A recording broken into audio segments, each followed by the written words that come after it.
hard to capture, extravagant, resurrect the track and it's militant. And I react like a convict and start killing. It's manifesting. The gods work like appliances, dealing in my psyche. Before we go any further, just want to say today's video is going to be brought to you by Epically. If you want to buy some really awesome anime merch from My Hero Academia, Attack on Titan, and Haiku, and so many other anime, I recommend using my link in the description box to check them out. And there's free worldwide shipping on orders over $39. You'll also get an additional 5% off using my promo code down below. Since we're a Naruto community over here, it wouldn't be right for me to not confirm for you that they've got some Naruto merch on display. Just go under the t-shirt section and they have Naruto merch there, so feel free to look through their shirts for Naruto merchandise. Once again, I'll leave my links and promo code in the description box for any of you guys who are interested. With that being said, let's dive into today's video. Yo, what's going on everybody? It's your boy Naruto Explained here, bringing you guys another discussion for Boruto Naruto Next Generations, the manga. And for anime only fans, this is a time of the month where a lot of the content that you guys are going to see on the channel is going to be spoiler heavy, so I thank you for your support. However, if you're still here, I'm assuming that you guys are all caught up with the Boruto manga and you do not care about me talking about spoilers. So obviously we need to talk about this huge elephant in the room, which is Kawaki. And the more that we're seeing this character in the manga begin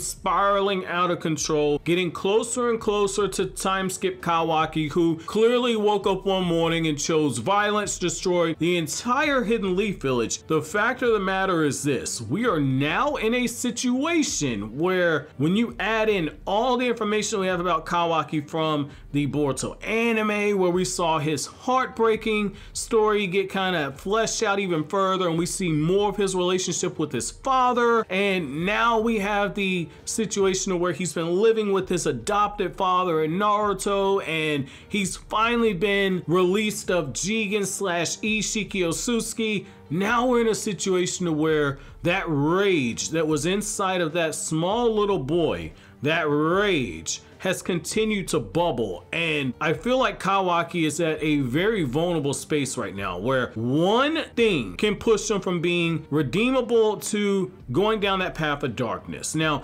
obviously, because Boruto is a shonen and it's not something like Attack on Titan that started out like a shonen and quickly crossed over into another genre, I don't think that Kawaki's gonna be a character that's gonna be unredeemable unless we have a situation where it's kind of like Yagami from Death Note, where they actually intend to actually kill that character off because of how many lines he actually ends up crossing. But the fact of the matter is this: I think we're in a very, very precious situation for the character, to where depending on what that fault line is, this character is going to go from a heartbreaking underdog that you're rooting for because you know where the story ultimately takes you to, where Kawaki's going to destroy the village, to all of a sudden you realize what drove him to that point, and you have to start asking whether or not the character is unredeemable. And I think that's absolutely sad. Like, it's realistic, don't be wrong, it's very realistic. It's very realistic because at the end of the day, not everyone can be saved, and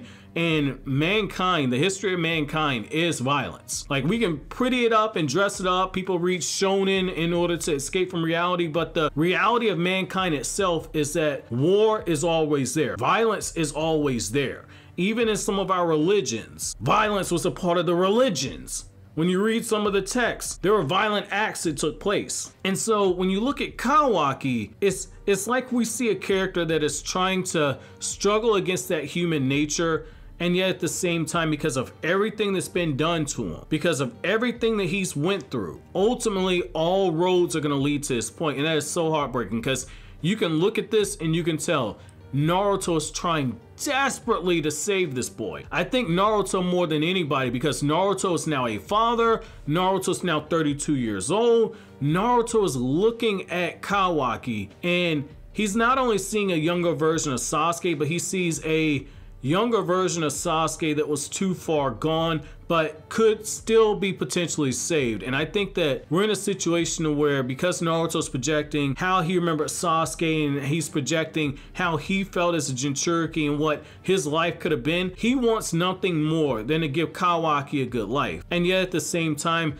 even after we've seen Naruto sharing ramen bowls with the guy, he's been sitting down at the family dinner table, eating with the family, he's been treating Boruto like a brother, Naruto's personally been training the guy. The fact is that we're in a very, very dire situation, because I don't think we're in a situation where Kawaki is ultimately going to be a character that can be saved. And that's part of the tragedy of the character, is that we're watching this character be given the opportunity, but he's slowly walking onto the path of the tyrant. And typically, once you walk on the path of the tyrant, typically that's a story that ends in tragedy. Typically that character that goes on there, they don't get a situation where they die a happy death, or in the case of Sasuke, where there's an exception, Sasuke was allowed to live. I don't think that we're in that situation with Kawaki, because if Kawaki directly is responsible for blowing up the village, that is a line you don't come back from. For everything that Sasuke did, Sasuke didn't blow up a village. Sasuke didn't kill those innocent people. Now, he killed a bunch of samurai, and you could argue like that's enough for like life imprisonment for killing samurai, traitors, starting on the side of the Akatsuki with the war. Sasuke did a lot of bad stuff. But the mens rea, which is the premeditated act of going into Konoha saying, screw it, I'm killing everybody, I'm blowing everything up, I'm gonna try to assassinate the Hokage, or I'm gonna abduct the Hokage, whatever happened to Naruto, that's crossing lines that, again, not even Sasuke did. Sasuke talked about doing it, but we know for a fact that Kawaki is standing there and it looks like he is responsible for everything that happens. So that's part of what makes that so heartbreaking, is that the very village that accepted him and tried to protect him from Ishiki is ultimately the village that he ends up destroying in the future. And I want to kind of take this another step forward right here. I think that when you look at Kawaki, it's almost like he's being built up to be the Boruto version of Anakin Skywalker, to where all the choices are there for him to make the right choice, but he consistently goes down the wrong path, but he has good intentions when he goes down it. He's a very emotional character, and that's what makes that character so tragic. I think we're also at a situation where if that's the route that you choose to go, there's gotta be one more thing that is emotionally pulling at Kawaki that sends him down that edge. And I think that you also need something that's going to be an emotional anchor that's going to keep him straddling that line of being evil but having good intentions behind what he's doing. It's like one of those things to where if you go back to the 90s and you look at a series like, say, Xena Warrior Princess, right? So this is like in the mid 90s right here. If you go back and you look at that series, there's a line in Xena Warrior Princess to where Xena talks about how when her village was destroyed, that she rose up and she fought off the attackers and she sent the people fleeing, right? And so what she decided to do is she went to the neighboring villages and she wanted to take over those villages with that army that she created in order to protect her village. But then somewhere along the way, just the neighboring villages wasn't enough, and so she began going out into the region. She began conquesting, and she lost sight of her original purpose. And ultimately, Xena ends up, becoming a hero after the fact. But this is the thing. That was a hero on a redemption journey. I think that you need to have something similar with Kawaki, to where Kawaki has good intentions. Maybe the intentions are exactly what Boruto says in the chapter, which is, Kawaki, I know that you feel responsible for Kar targeting the Hidden Leaf Village, targeting my father, but you're not dealing with this alone. If Kawaki consistently chooses to go at this alone, even after saying in the chapter very clear wording, we'll try it your way for a little while longer. If Kawaki gets impatient and tries walking that path on his own, and this is his way of trying to protect the village, that's going to be interesting, because at some point he's going to lose sight of who he actually is.